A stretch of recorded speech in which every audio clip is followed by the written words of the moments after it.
Quiero que me acompañen en Romanos capítulo 13, verso 11.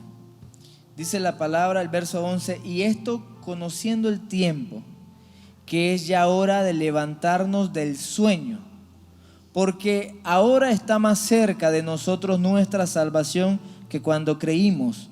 La noche está avanzada. Es una comprensión de los tiempos. Y dice: se acerca el día, desechemos pues las obras de las tinieblas y vistámonos las armas de la luz. Andemos como de día honestamente, no en glotonería, borracheras, no en lujuria, lascivia, no en contiendas y envidias, sino vestidos del Señor Jesucristo, y no proveáis para los deseos de la carne. Pablo escribe acerca de una condición cuando hay una comprensión de que el Señor está pronto y el día de nuestra salvación, redención, la palabra acá, está cerca, esa transformación donde esperamos unirnos con Cristo.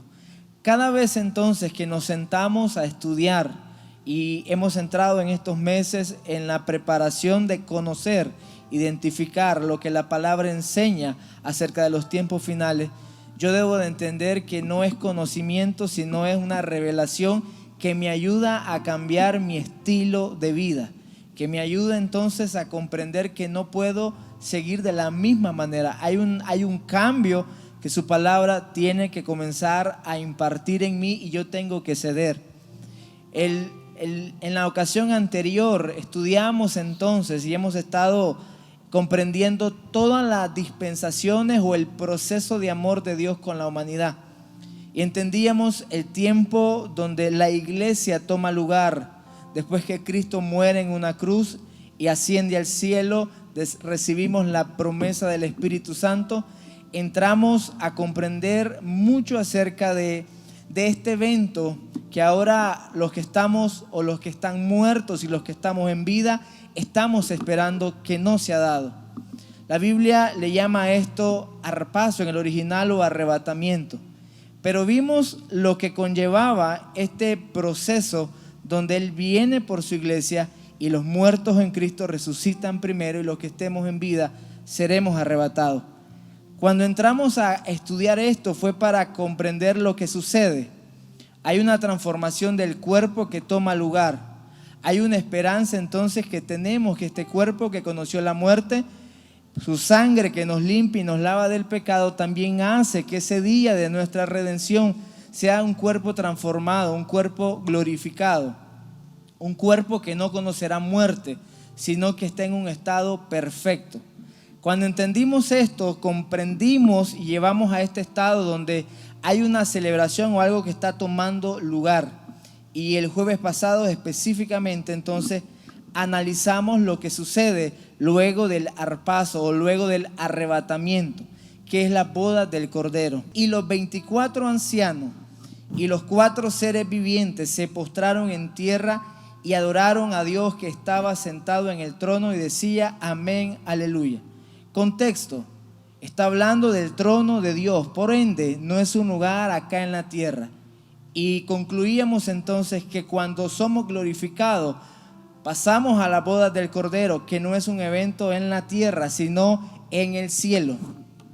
Verso 7 del capítulo 19 dice de Apocalipsis: gocémonos y alegrémonos y démosle gloria, porque han llegado las bodas del Cordero y su esposa se ha preparado, y a ella se le ha concedido que se vista de lino fino, limpio y resplandeciente, porque el lino fino es las acciones justas de los santos.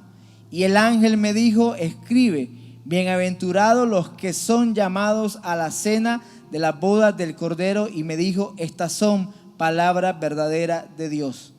Y comprendíamos que para comprender o para analizar correctamente lo que es matrimonio o boda, según el contexto donde la Biblia declara y narra, era entender que se dividía en 3 partes. Para comprender cómo es esto que hoy somos la novia de Jesús y el Nuevo Testamento declara, Pablo usa ejemplos específicos donde dice: como Cristo ama a la iglesia, así amen a sus esposas. Hoy no estamos con Él, pero entonces comprendíamos este proceso donde el primer paso que hoy le podríamos llamar el compromiso, era cuando los padres daban un acuerdo, o había un acuerdo entre los padres, pero los padres de la novia daban un dote por ella. Y ahí quedaba marcado el compromiso. Cuando María y José están comprometidos, es donde irrumpe el embarazo del Espíritu Santo, y por eso usted ve en la historia que José huye en un momento y un ángel tiene que hablar. En ese proceso estaba María y José. Ya había un compromiso, pero habían ahora estado en ese tiempo de espera.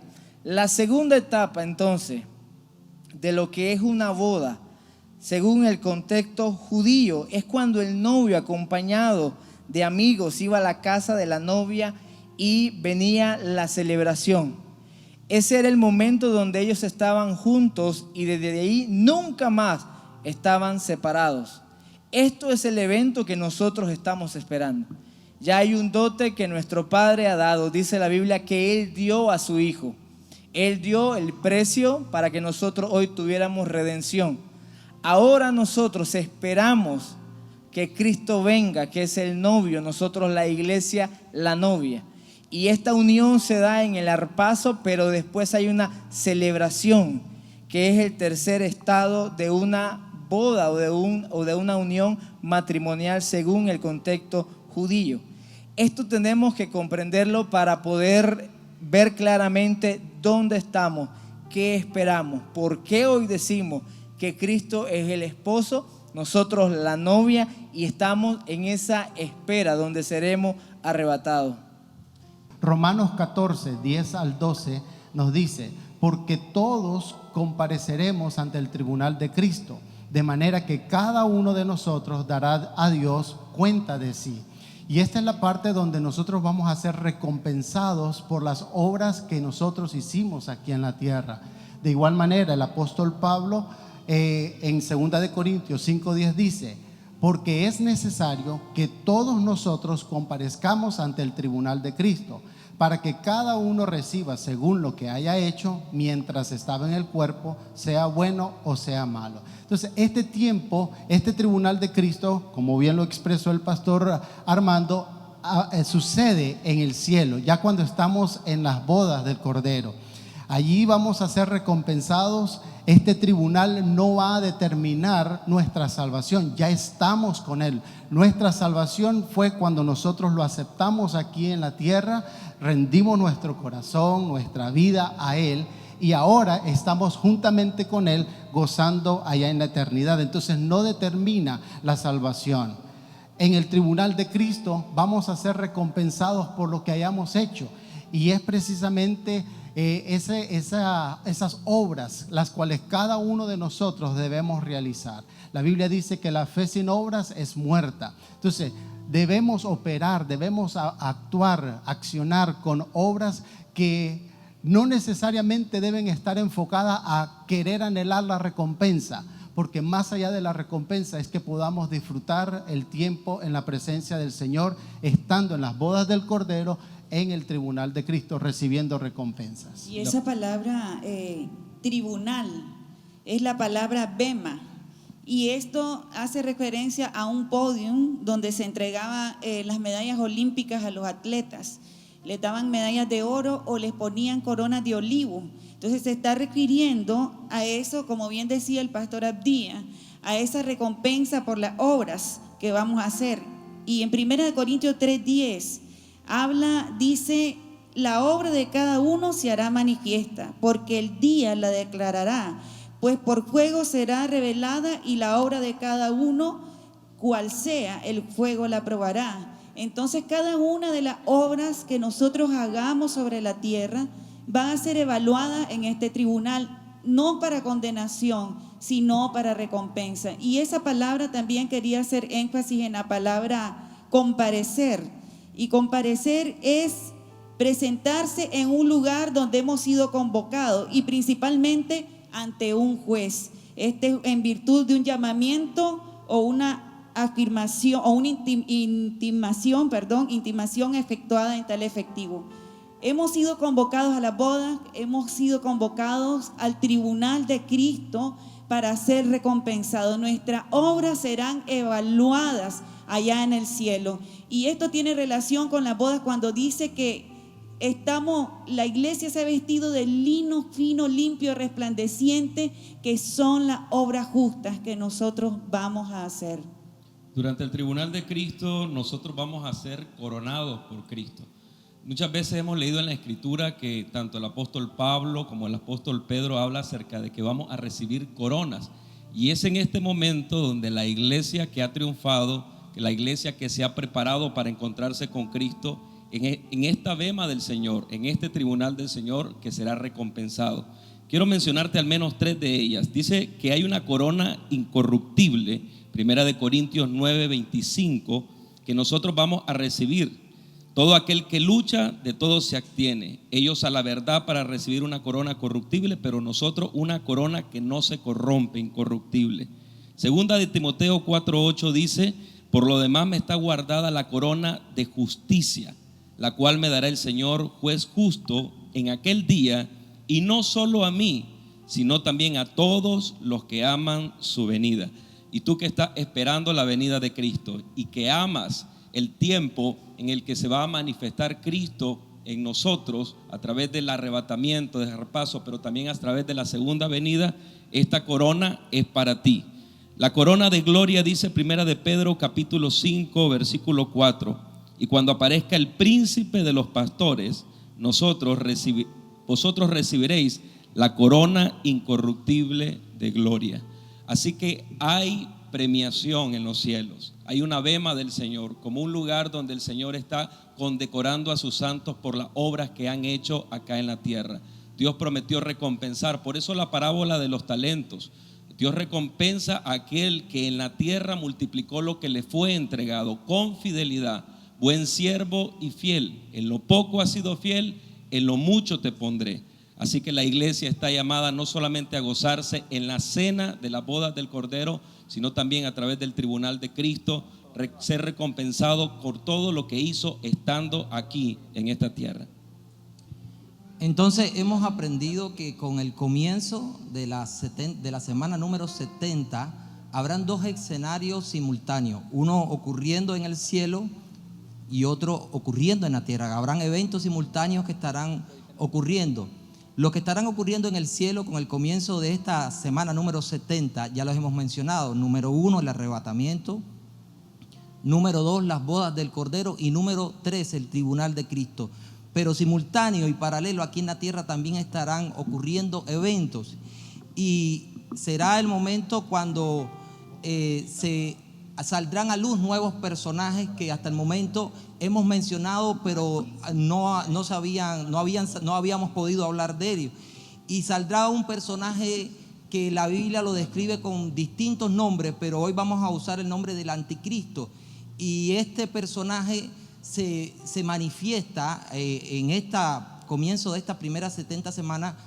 No se manifiesta como una persona con los cuales pudiera llamar la atención o pudiera generar miedo o temor. Él viene con un aspecto de una persona que es un embajador, que es un pacifista, alguien que cualquiera fácilmente pudiera creer en él. Y esa personalidad que él tiene hace que las naciones que, como todos sabemos, en el contexto del cual se encuentra hoy el Medio Oriente, porque todo se va a generar ahí, toda la polémica donde él, el ámbito donde él va a poder manifestarse parte de la política o de los problemas políticos que se manifiestan en el Medio Oriente de Israel con las naciones árabes. Eso hoy hemos visto que hay problemas, pero en ese tiempo habrá un incremento mayor de Israel para con las naciones árabes y de las naciones árabes para con Israel. Aumentará el conflicto, aumentará la guerra, aumentará y será tan fuerte que pondrá en riesgo la paz mundial. Entonces aparece este nuevo personaje. Mientras en el cielo estamos en las bodas del Cordero, mientras en el cielo está el tribunal de Cristo, mientras ya nosotros fuimos arrebatados, ya formamos parte de la iglesia triunfante, allá, aquí abajo, hay un conflicto. Y se aparece este personaje como un pacifista, como una persona que puede traer la solución a la humanidad a través de la paz. Y aparece el anticristo y comienza firmando un tratado de paz. Este tratado de paz lo que hace es intentar traer un ambiente, un ámbito donde las personas que están preocupadas porque se pudiera desatar una tercera guerra mundial aceptan ese tratado de paz. Y el tratado de paz básicamente tiene algunos puntos y algunos aspectos que vamos a estar viendo adelante, que son muy importantes, pero son una antesala para él posteriormente desarrollar toda una estrategia para poder gobernar al mundo. Y no solamente gobernar al mundo, sino establecer un gobierno único. Entonces vamos a ver algunas características del anticristo y del tratado de paz, y vamos a estar viendo también la implicación que eso va a tener y cómo nosotros podemos prepararnos para eso y al mismo tiempo estar conscientes. Dice Daniel capítulo 9 versículo 27: y por otra semana confirmará su pacto con muchos, y a la mitad de la semana hará cesar el sacrificio y las ofrendas. Después, con la muchedumbre de las abominaciones, vendrá el desolador, hasta que venga la consumación y lo que está determinado se derrame sobre el desolador. O sea, al principio de la semana se manifiesta este anticristo, y este anticristo tiene algunas características especiales que nosotros pudiéramos identificar. Dará una imagen falsa de ser un Mesías, de ser un Salvador, de ser un hombre de paz. De hecho, en el Apocalipsis, en alguna parte se le menciona como en un caballo blanco y con un arco sin flecha, pero con una corona también. Pero ese caballo blanco tiene que ver como que es alguien que puede conquistar, que es alguien que puede dominar al mundo. Y también los resultados de este tratado de paz. Número uno, lo que intenta hacer con este resultado del tratado de paz que él va a firmar. Número uno será eliminar la soberanía de las naciones.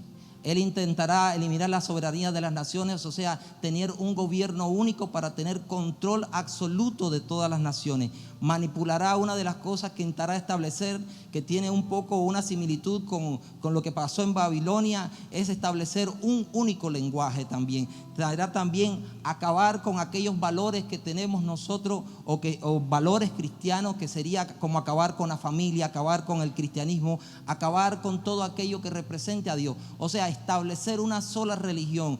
Y eso lo vemos hoy en tiempos donde se ha querido y se ha proliferado el ecumenismo. También firmar esta paz con Israel va a traer un indicio muy claro de que será el principio donde Israel podrá comenzar, o sea, se va a poder generar el ambiente para que Israel comience a reedificar el templo, porque para que se dé la abominación en el lugar desolador es necesario que primero se edifique el templo. Y una de las cosas que hemos estado hablando entre los pastores y hemos estado compartiendo es el origen de este anticristo, porque para que Israel escuche a una persona como esta y firme un tratado de paz, tiene que tener un origen al cual ellos puedan acceder. No sé si quieren compartir algo de ello.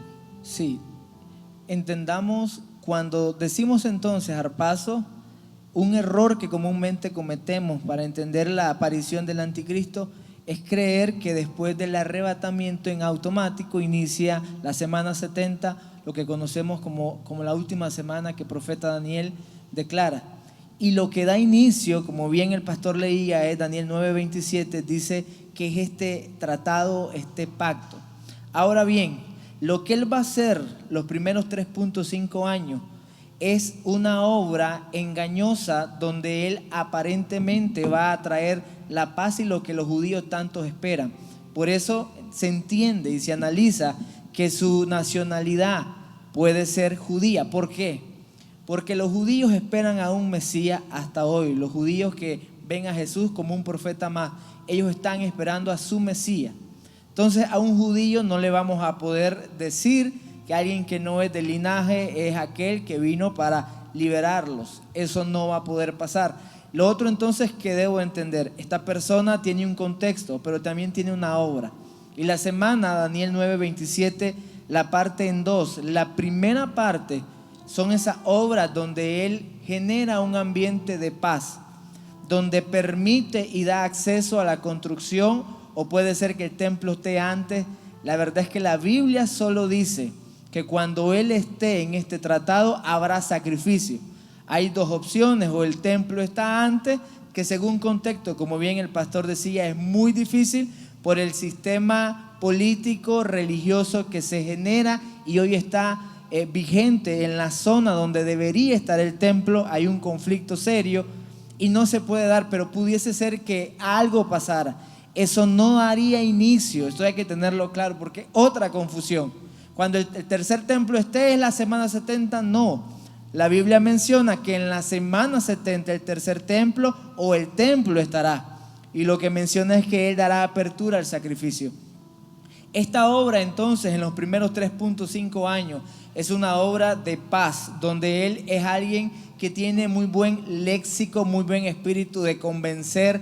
Él engaña, seduce y es alguien políticamente que ejerce poder, logra unir lo que antes era imposible, Él lo logra hacer.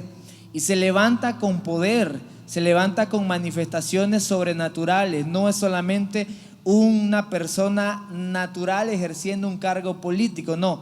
Se entiende por el contexto que esta persona tendrá y dará señales, tendrá un poder y dará también algunas señales. Por ejemplo, en esta primera parte de los 3.5, la Biblia habla que aparecerán 2 testigos para predicar.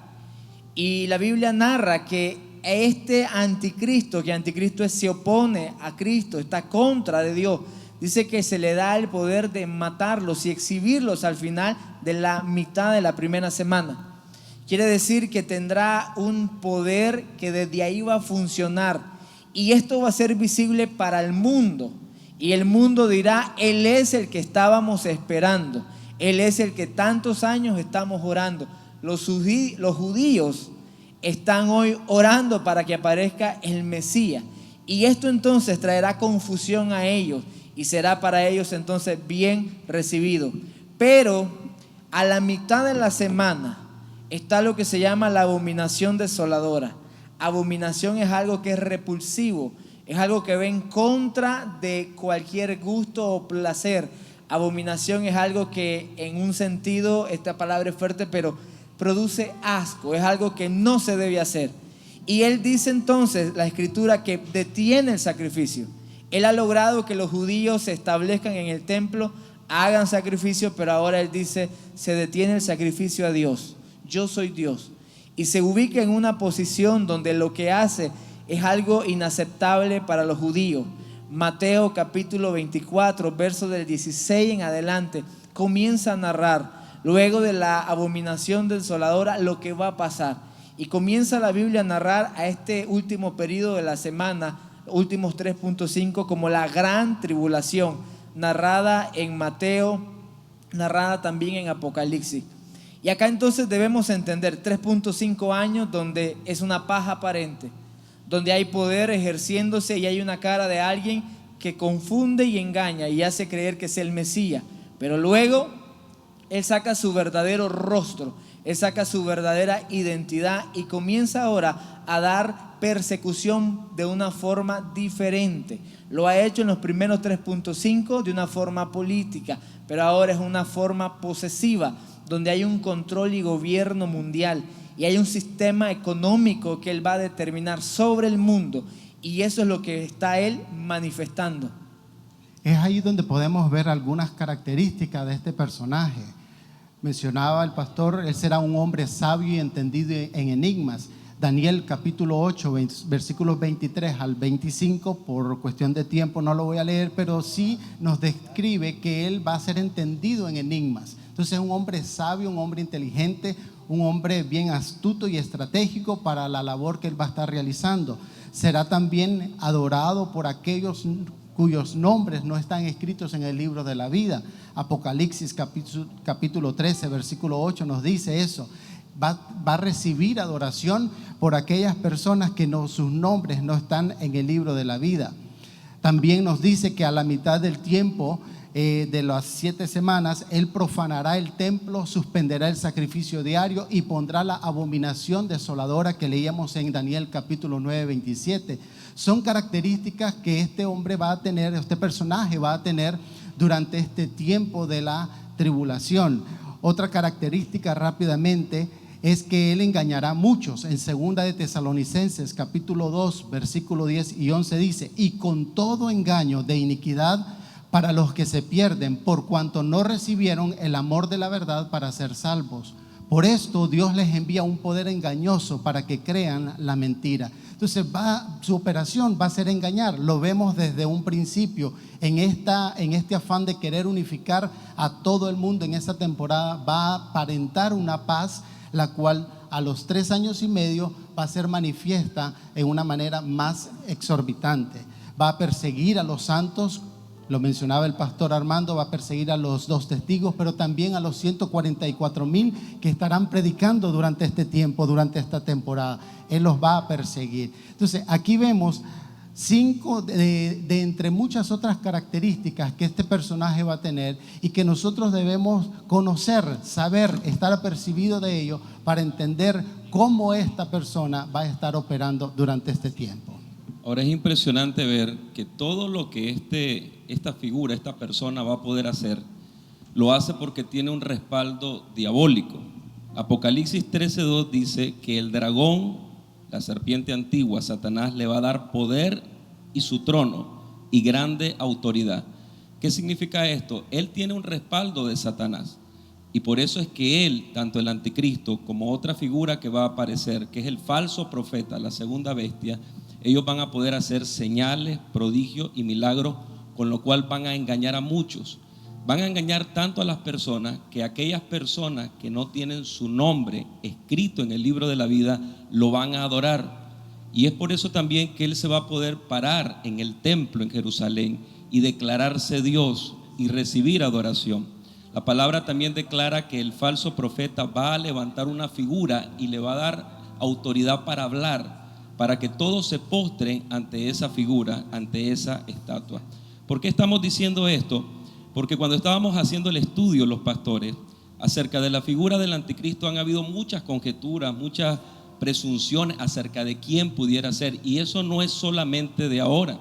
En los tiempos de la iglesia primitiva se decía que Nerón era el anticristo. Se habló de Antíoco también como alguien que era el anticristo porque había profanado el templo. Ya en tiempos más modernos se dijo que Napoleón Bonaparte podría haber sido el anticristo, que Hitler podía haber sido el anticristo. Incluso durante la guerra de Irak se hablaba de Saddam Hussein como el anticristo. ¿Por qué es necesario conocer estas características? Porque cuando nosotros vamos a la palabra de Dios y vemos cuáles son aquellos antecedentes que va a tener esta persona, pero también las señales que van a hablar de él, de quién es, nosotros entonces podemos saber si estamos viviendo esos tiempos o no. Y mucho de lo que han hablado los pastores acerca de las características del anticristo todavía no se han manifestado. Y también nosotros entendemos hoy, en base a la revelación de la Escritura, que la iglesia no va a presenciar ese tiempo. Es la posición que nosotros tenemos en cuanto a esta Escritura. Por eso es importante conocer esto y entender que el respaldo que va a tener esta persona no es natural, no es solamente natural, sino que hay todo un poder diabólico respaldando lo que va a hacer el anticristo en este tiempo. Algo muy importante, sí, que hay que recalcar todas estas características, y hay más que teníamos, y es importante lo que decía el pastor Ronald, conocer esto, porque mucho se ha especulado acerca de quién es el anticristo, pero sí entender, como dice en 1 de Juan 4:2-3, que hay un espíritu anticristo que se está moviendo hoy entre la iglesia, entre la actualidad. Y dice 1 de Juan 4:2-3, en esto conoced el Espíritu de Dios. Todo espíritu que confiesa que Jesucristo ha venido en carne es de Dios. Y todo espíritu que no confiesa que Jesucristo ha venido en carne no es de Dios. Y este es el espíritu del anticristo, el cual vosotros habéis oído que viene y que ahora ya está en el mundo. Nosotros lo podemos ver en todos los acontecimientos que estamos viviendo. Todo lo que se opone a Dios, ese es un espíritu anticristo que se está moviendo en la actualidad. Toda la agenda preparada, todo lo que el sistema dice, toda la ley contra que quieren aprobar el aborto, todas esas cosas son cosas contra los valores, los preceptos de Dios. Y eso tiene que ver con ese espíritu anticristo que se mueve entre nosotros, que lo que quiere es alejarnos que nos desviemos de la verdadera fe, nos desviemos de la fe de Cristo, que no estemos preparados para ese día, para el día del Señor. Entonces vemos que al principio de que Él firma el pacto, la gente lo ve como una solución a la paz y al conflicto mundial que hay. Pero una vez que pasan 3 años y medio, Él rompe ese pacto y manifiesta todo lo que hemos estado hablando acerca de la abominación desoladora. Muchos se preguntan, bueno, ¿qué cosa es eso de la abominación desoladora? Porque no se escucha muy entendible. Y alguna de las características es que Él establecerá un sacrilegio abominable en el mismo templo. También se deificará a sí mismo. ¿Qué significa se deificará a sí mismo? Él mismo se autoproclamará Dios. También Él demandará adoración.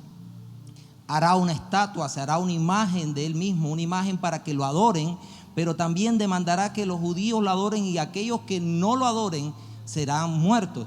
Segunda de Tesalonicenses capítulo 2 versículo 4 dice: el cual se opone y se levanta contra todo lo que se llama Dios. Ya hay algunos indicios de eso.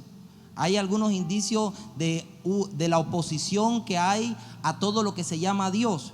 Pero en aquel tiempo va a ser mucho mayor, va a ser, y dice, el cual se opone y se levanta. Por eso la pastora decía, ya el espíritu del anticristo, no se ha manifestado el anticristo, pero ya el espíritu del anticristo se está manifestando en estos tiempos. Y dice, y se opone y se levanta contra todo aquello que se llama Dios o es objeto de culto. Tanto que él mismo, o sea, el anticristo, se sienta en el templo como Dios, haciéndose pasar por Dios.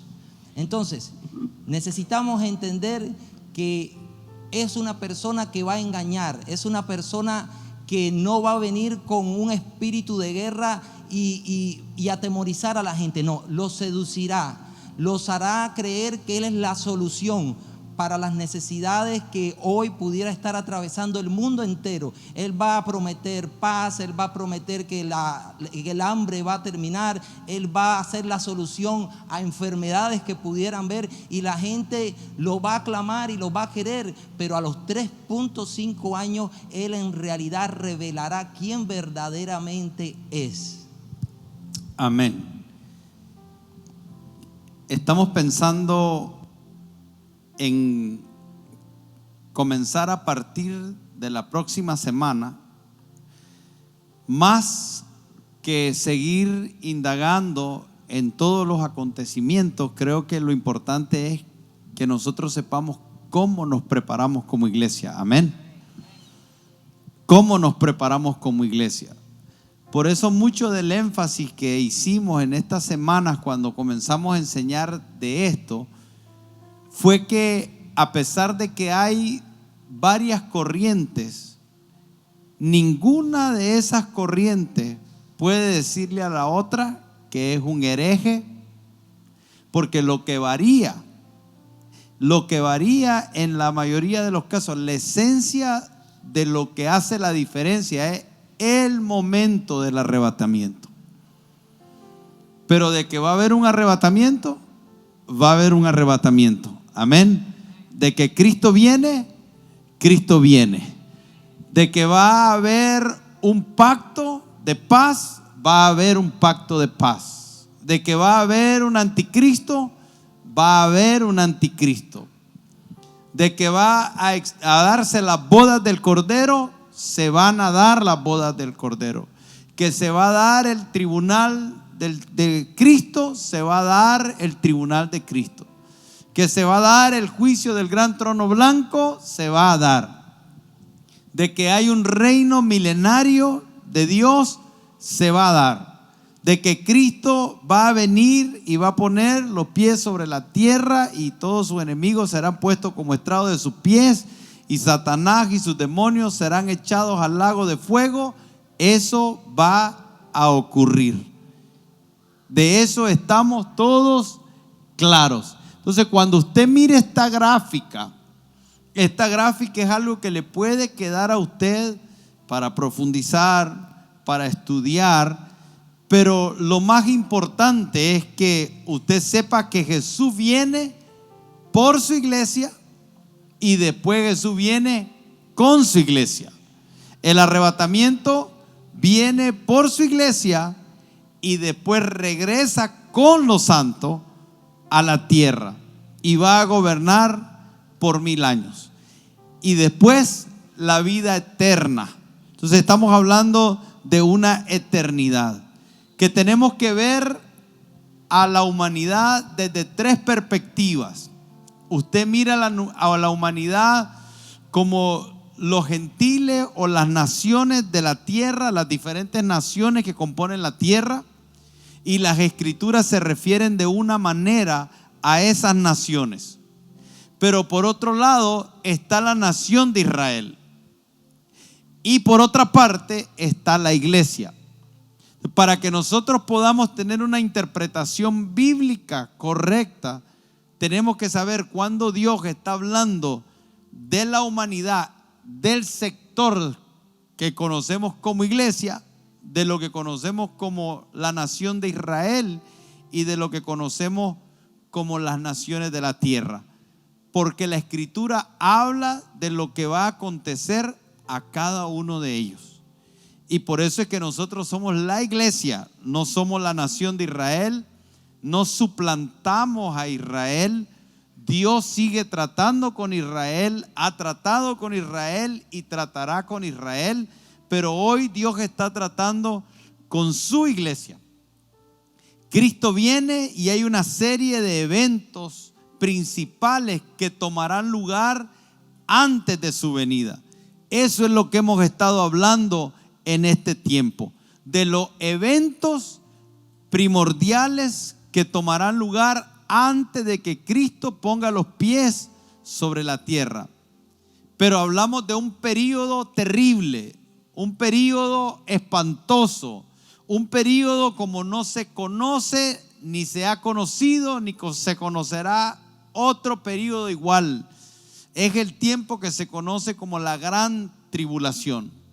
Pero tenemos que entender que hay tribulación que nosotros vivimos porque estamos en un mundo caído, que vivimos tribulaciones porque algunos hombres nos provocan que tengamos que pasar por tiempos angustiosos, pero que hay una tribulación también que la produce el diablo, pero que cuando hablamos de la ira de Dios, cuando hablamos de ese tiempo de tribulación que habrá como no ha habido en la tierra, estamos hablando del momento en el cual Dios derrama su ira sobre la tierra.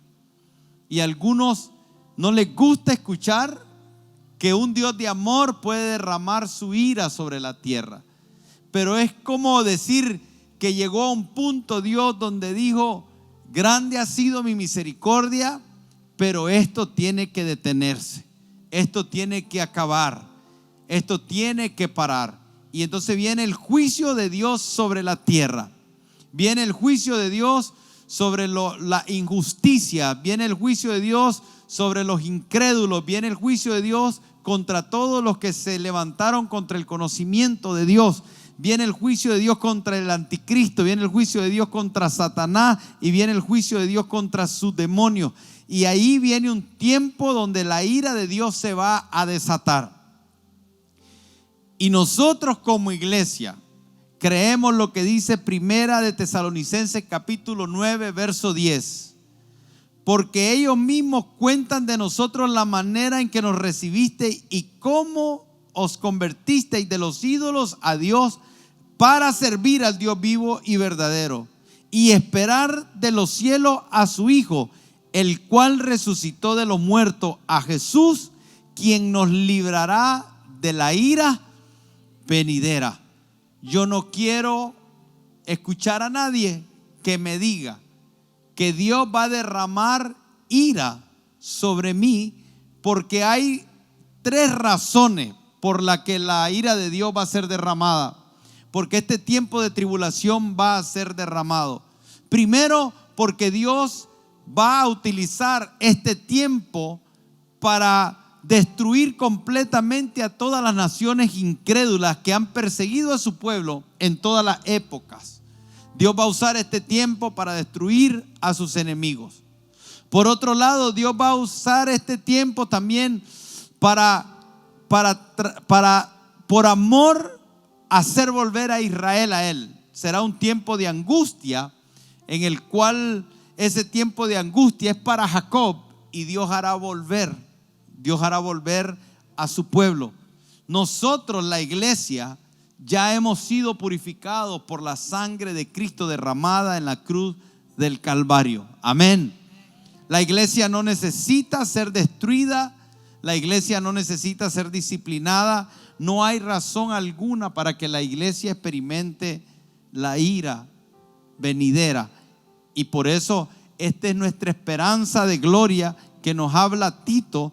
Nos dice Tito en el capítulo 2, el verso 11: porque la gracia de Dios se ha manifestado para salvación a todos los hombres, enseñándonos que renunciando a la impiedad y a los deseos mundanos, vivamos en este siglo sobria, justa y piadosamente, aguardando la esperanza bienaventurada. Diga conmigo, por favor, en su mente, con su palabra, como usted quiera, pero diga conmigo: aguardando la esperanza bienaventurada.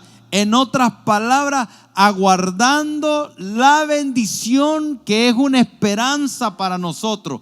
¿Cuál es esa bendición? ¿Cuál es esa esperanza para nosotros? La manifestación gloriosa de nuestro gran Dios y Salvador Jesucristo.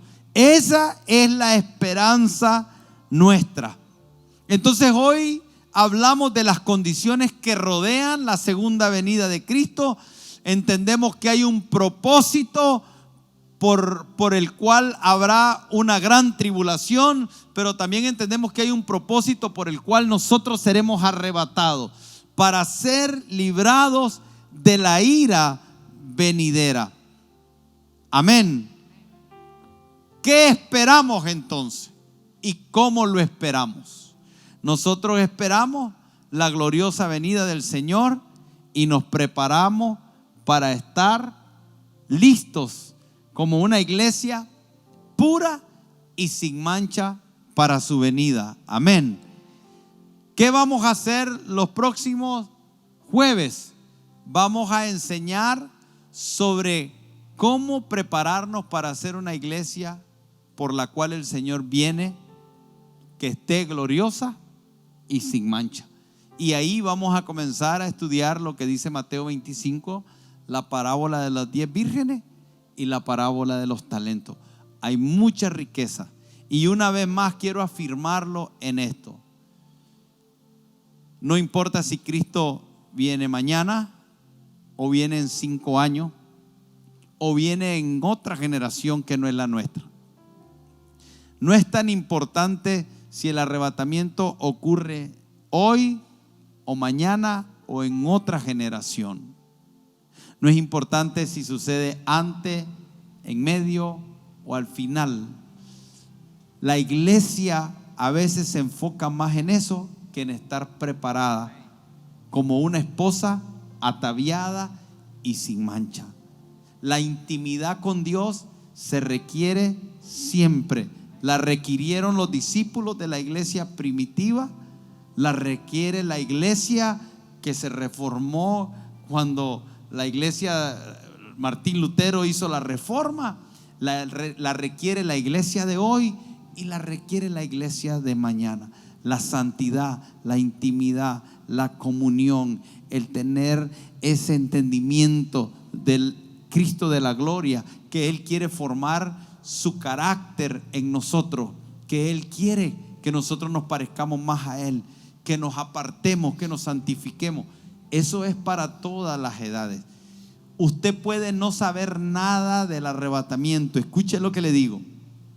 Es bueno que estudiemos, y lo hemos estudiado y lo hemos invertido más de un mes, más de 2 meses.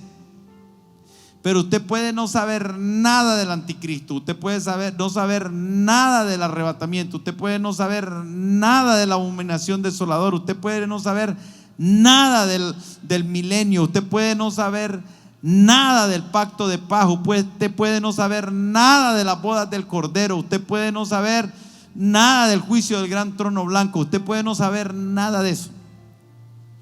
Pero si usted entiende que Cristo quiere ser formado en usted, aunque usted no sepa de la boda y aunque usted no sepa de la recompensa, usted la va a recibir. Amén. Aunque usted no sepa si es pre, post o si usted está alineado con el Señor, si Cristo viene hoy, usted pasa a la presencia del Señor. Usted va a ser arrebatado juntamente conmigo y todos los que estamos aquí y todos los que están oyendo, y nos veremos y nos encontraremos con Él en las nubes. Amén. Así que dediquémonos a prepararnos, a vivir una vida en santidad, a tener comunión con Dios, a inquirir en las Escrituras qué se requiere de mí mientras que estemos en esta vida, y no le pongamos más énfasis a eso que a nuestra vida con el Señor. Amén.